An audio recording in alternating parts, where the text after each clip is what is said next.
What's going on, One Piece Pirates? Thank you for tuning back in today for another awesome deck profile. Today I have Alex, the winner of the Golden Ticket event in Morley just recently, 2 weeks ago, I believe. He was piloting Blue Purple Kaido. Alex, thank you for joining me today, my friend. Thanks for having me, Jimmy. Excited to talk about the deck. Beautiful, man. We've had a lot of spark interest in this deck, so it's really good. And you piloted through a huge day, 5 rounds with a top cut. Um, and there was some really cool, interesting matches. So we're very excited to see how this deck performed and what you did right with it. So take it away, my friend. The floor is yours. All right, so firstly, I went 7-1 on the day with this deck, 4-1 in Swiss, and then undefeated after the top eight cut. So Blue Purple Kaido is a bit of a strange leader to play, and the deck list I'm going to go through came about after 7 or 8 iterations. I've had some comments that the deck's a bit weird, so I'll try and give some insight into some of the broad concepts I applied just before going into it. Cool, So cool. this is Blue Purple Kaido. His effect is once per main. When an enemy character is KO'd and there's one Don under your leader, you gain an active Don. In essence, it's a ramp ability and a restand Don ability combined. Uh, the way I see it, this ability is the same as Onigashima. Onigashima gives you an extra Don in your next turn for free, and this ability does the same thing as long as you can KO a character. In addition, if you can do that, it also gives you +1,000 on your leader swing. I think that's really valuable because some of the larger blockers, such as Queen, Law, and Crocodile, can also require your opponent to commit additional cards to defend. So, in Awesome. terms of what I've put into this deck, firstly, I have put in 4 Trafalgar Law. Trafalgar Law is a 1k, 1 cost blocker. He's really just there to defend against early aggro or against big swings later on. I find him really essential, and he pairs really well with the Don gaining ability of Kaido. You can kill something, you get an active Don, and then you can play Trafalgar Law with it. I would always play 4 of him. Cool, because he's just like a good solid staple for the deck to get your blockers out, establish a bit of control so you can set up, right? Absolutely. And one of the reasons to play blue purple Kaido rather than purple Kaido is purple doesn't have any access to 1 cost blockers. So this is the only way Kaido or the purple deck in general can get any 1 cost blockers into it. Cool, cool, Uh, awesome. my next card is 4 of Don Quixote Doflamingo. Uh, because you've only got 4 life on your leader, I find that you need to have some defenses to try and protect you. You're a bit weaker than other leaders off the bat. Others have 5 life, because the dual cost leaders have 4. So I play Doflamingo for that reason. Uh, Additionally, his on play effect to look at 5 cards from the top of your deck and to rearrange them is really good. It's not quite the same as drawing extra cards, but being able to set up top of your deck to be able to know when your bigger hits are coming, your 9 cost and 10 cost Kaidos and the like, you can kind of come up with a plan a couple of turns in advance. I definitely found having plans with this deck was really important, and kind of having a bit of extra information went a long way. Awesome, yeah, because if you get that information, it helps you set up those turns, right? And then you can kind of like see which way you would want to, have your game plan set up to. Yeah, exactly. And the problem with some of the bigger cards in purple is that they've got no counter power. So once they're in your hand, they're essentially dead until you can play them. So Doflamingo just lets you fix that up a little bit. Awesome, awesome. The next card I play is 4 of Who's Who. Who's Who has an ability that when you play him, that you can KO a character of 3 or less on the field. I found him really useful early on because he synergizes with Blue Purple Kaido's leader effect. You can KO something on the field, you trash it on, and then you get it standing back again. I Yeah, play 4. I play 4 for consistency, but they can brick in your hand. So this is something I would consider playing around with, maybe 3 instead. yeah, because it's such a huge card, right? Because I mean, it works really well against those rush decks as well, like Zoros when they hit the field. And you take a life if they're in your life. The trigger effect is great as well because you get to play them off your life and then just kill them. So Yeah, absolutely. Kiku, Zoro, Robin, a lot of really powerful 3 drops exist in other people's decks. Also, it's a way to kill blockers later on in the game when you're just trying to swing through to the end to get to someone's life. I find Husu really valuable for that. Yeah, beautiful. Just unfortunately he doesn't have that counter. Yeah, and that's why he can brick, because sometimes you just won't want to play him. And once he's on the field, he's not a great attacker. You need to invest a couple of Don into him for him to be meaningful. Um, one of my ideas in this deck is that it's attempting to be a faster deck than purple, and I'm looking to be more aggro. For that reason, I've included 3 Edward Weevils in the deck. Um, I don't see anyone else playing Edward Weevil. He was a late addition to this deck, and he's purely in there because he costs 3 and he's 5k power. Yeah, I was gonna say I Uh, haven't seen him. Haven't seen many people play this at all, and it's yeah, this is very interesting. That's good. what I found I wanted was a turn 2 play that could put pressure on. Um, because with this deck, I found I wanted to be putting pressure on early and to be essentially putting people in positions where every turn they felt like they needed to be responding to something. Having a 3 cost that could actually swing at life was really important. The other thing he does is by putting pressure on your turn 2, it opens up space to then play Virgo and Babanuki. Um, these are all the vanilla cards I play in the deck, and I found these 2 5-cost cards with 7k power to be the most valuable cards on the day. Once they're down, they're really hard to remove, and you can just swing every turn and put quite a lot of pressure into people. When you swing, people either need to take life, commit a blocker, or ditch cards from hand. And really, what you're trying to do is to take away people's options. By making them use cards to counter from hand, it takes away options in the future, and eventually you get to a point where people run out of defenses.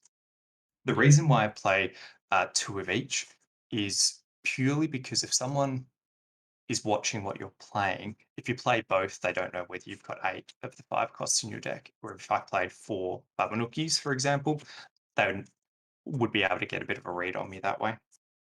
yeah, because it's such a good card. I mean, for 5 Don having a 7k attacker on the field, that's just huge. Like, Yeah, it's amazing. And if it drops turn 3, if you go first and then on your turn 3 you're playing that, the only ways to really remove them from the field are through a 9-drop Kaido or a 7-drop in blue to bounce it back to your hand. Um, they're quite difficult to remove. So if you get them out early enough, you can get a lot of value out of them. awesome, awesome.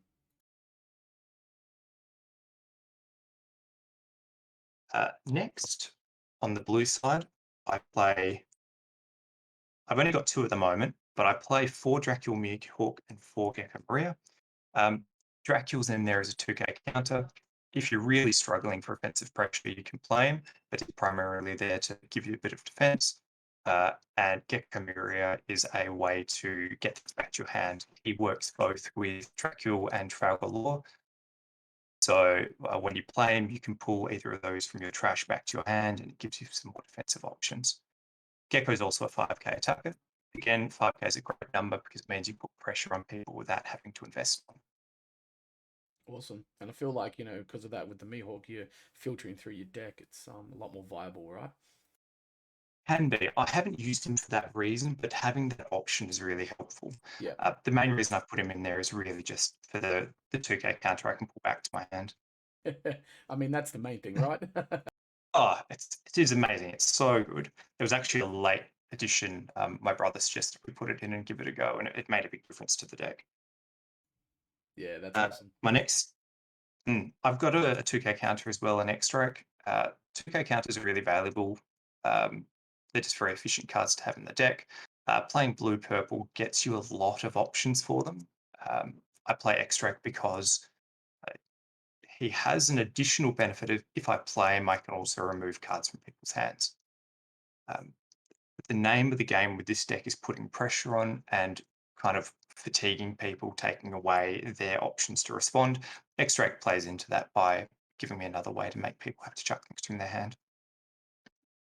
Yeah, he's actually one of my favorite cards as a +2 counter because he's so good. He's so generic in a way that you can play him or just use him as the +2k counter because he's yeah, trashing a card from an opponent's hand and having 5k power is huge. Yeah, absolutely. Something I find is swinging with a 7K is similar to playing him because if they're going to defend their life, they have to trash a card from hand as well. Uh, but So I yeah. absolutely like him. I find him very, very good. Next up, I have four queens. Queen is an amazing card. It's a 6K blocker for 5. It gives you draw and lets you get through your deck a bit faster to find the things you need. Now this is like arguably the best blocker in the game, right? Arguably, yeah, he is amazing. I would always play 4. Sometimes you have to ditch him for 1,000 counter power, and the fact he has that option is great, but you try and avoid it if you can. Yeah. I mean 6k power and then also draw two, ditch one. Mm. It's huge. Quite often, I would find myself in a position where I'd actually be swinging with him to try and take people's life as opposed to defending. It really just depended on the board state. Because he has that option, it's really good. Yeah. Next, I play 2 6-drop kings and 1 7-drop king. This is probably a bit lower than what a lot of other decks write. I did this because I've got these 5 7K attackers in my deck. I don't need their attack power as much. They're really there for their effects to be able to kill blockers and other slightly larger cards. Um, the KO effect is mitigated on it through your leader's main phase ability. So, for example, if you play the 6-cost king and you've got one under your leader and you KO an enemy's card, you get that Don back.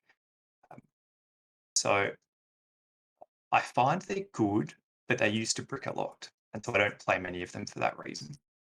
Yeah, yeah, because they're a very good card, but like you said, yeah, it's tough when you got all when you're not playing as many counter cards as well. You can brick pretty hard, especially with like four who's who and four blocker laws and whatnot.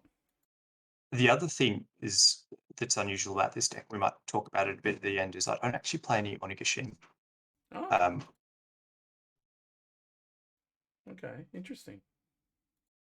it, uh, because he's a -2 Don, you actually set yourself behind in Don if you play too many of them. I started off with 3 of them and I've just pulled them out bit by bit because I found that the -2 Don was a bit too heavy of a cost for me in this deck. Yeah, cool. Okay, so Uh, the next card I play is 9-drop Kaido. Play 3 of them. I find in this deck is really quite effective. Because he's 9, it means that you can put 1 Don under your leader on your 10 Don turn and then still play him. And then with his KO effect, you can get 1 more Don to either use on a Trafalgar Law or a Blast Breath or something like that. Um, the 9 cost was really quite significant. And the rush effect from when you use the Don -5 fits really well with the idea of this deck to put on pressure, to have a faster tempo than your opponent, and to wear them out of life before they can really stop you taking them down. yeah, any KOs are 6 or less, I believe, 5 or or less. 5 or less. So that's your queens, your law blockers, um, Basil Hawkins. There's a range of different things that he gets rid of. It's really handy. I found in most of my games, I was looking for him to try and seal out the game if I could. Yeah, because having Uh, that, I mean, having that rush ability is so huge on a 10,000 character. Absolutely, it's such a difficult swing to stop. Um, one of the big reasons I've got 3 of them is I really want to see him in the kid matchup. Having big attacks helps deal with 8-cost Kid. Usually, when he comes down and when Kid plays him, they're pretty vulnerable for that turn. And having big swings lets you get through him. 9-drop Kaido is great because on the turn they drop 8-drop Kid and then they tap him sideways to put a blocker down. You can kill the blocker and threaten 8-drop Kid all at the same time. Yeah, So I very play good. 3 of him. I think 3 is really good. Yep. And then finally, I play 1 10-drop Kaido. Oh, just Uh, one. Just one. He's my emergency button. Ideally, my board is going to be more threatening than my opponent's for most of the game. It means that I often don't want to play 10 drop Kaido. I'm not looking to board wipe that often, but sometimes games get away from you and you just need to reset it.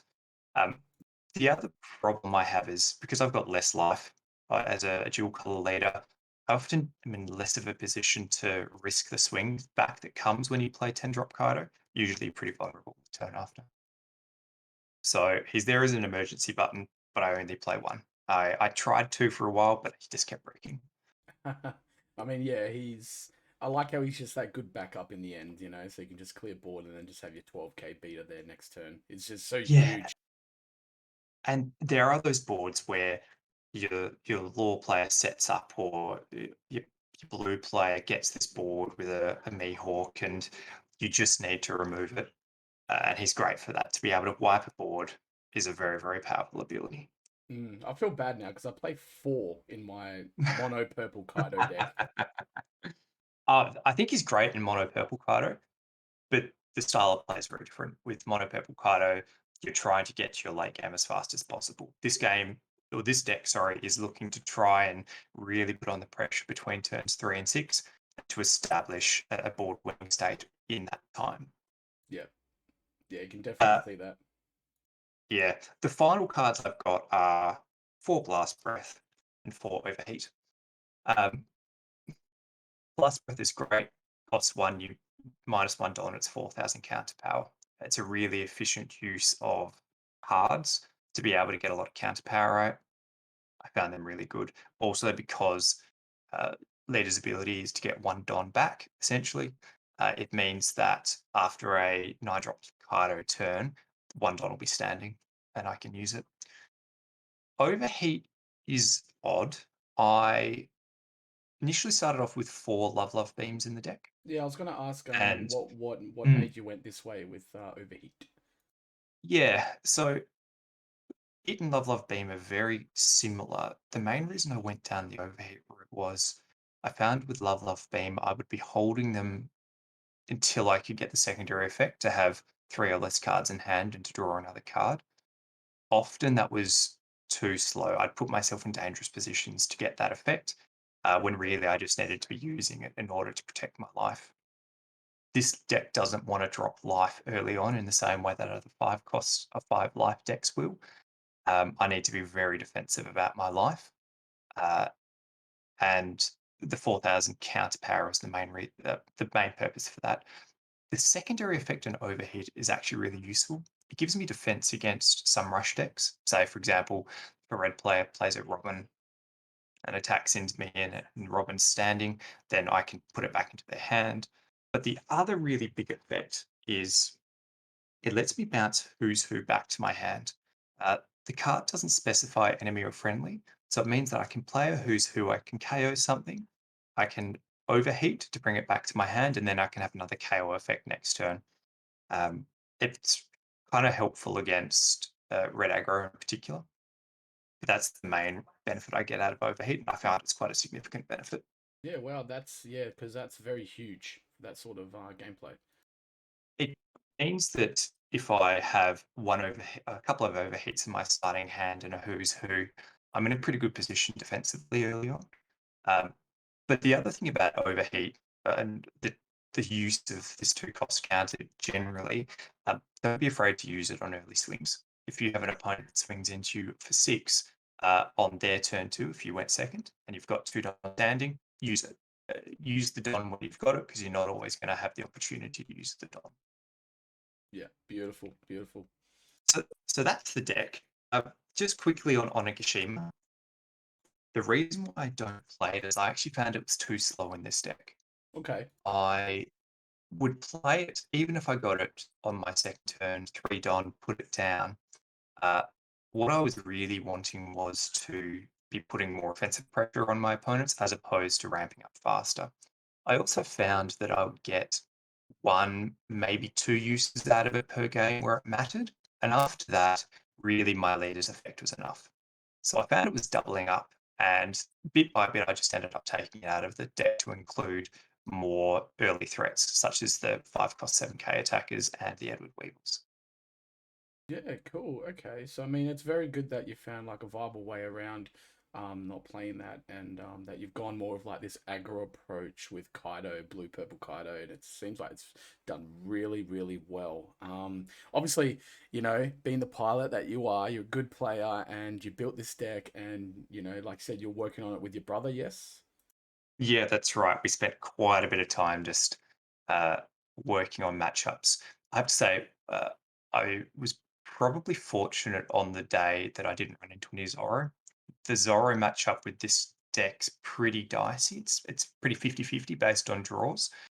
Um, but other than that, it's quite strong into blue and into green, which is a lot of what I faced on the day. Yeah, yeah, very, very interesting because I don't think there was as many Zoro decks running around. I think there was about six or seven that was Mm. done with the analysis, and there was only one, I believe, in Top Cut. Yeah, yeah, absolutely. And I completely dodged it. I did fight the red green law, but I think this deck's quite good into that because it's got the removal to stop them having a board of 5 characters. Awesome, awesome, man. So, well, that's the deck profile, guys. That was absolutely wonderful, Alex. Thank you so much for giving us a chance to do this profile with you, my friend. Really do appreciate it. Before we head out, is there any shout outs that you would love to give?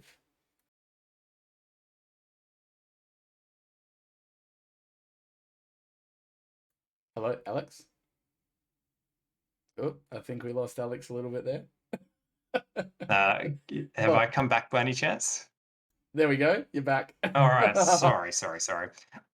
Typical. I was just going to shout out my brother, but apparently the internet doesn't want that to happen. I was just going to say we spent a lot of time working on these decks, so the success I've had with it is quite a significant part thanks to him. Beautiful, no worries, man. Thank you very much again. Really do appreciate Thank it. you for having me. Thanks. And yeah, guys, so if you haven't already, like and subscribe to our channel, hit that bell to stay notified. And as always, we will see you guys on the next one. Thanks, Alex.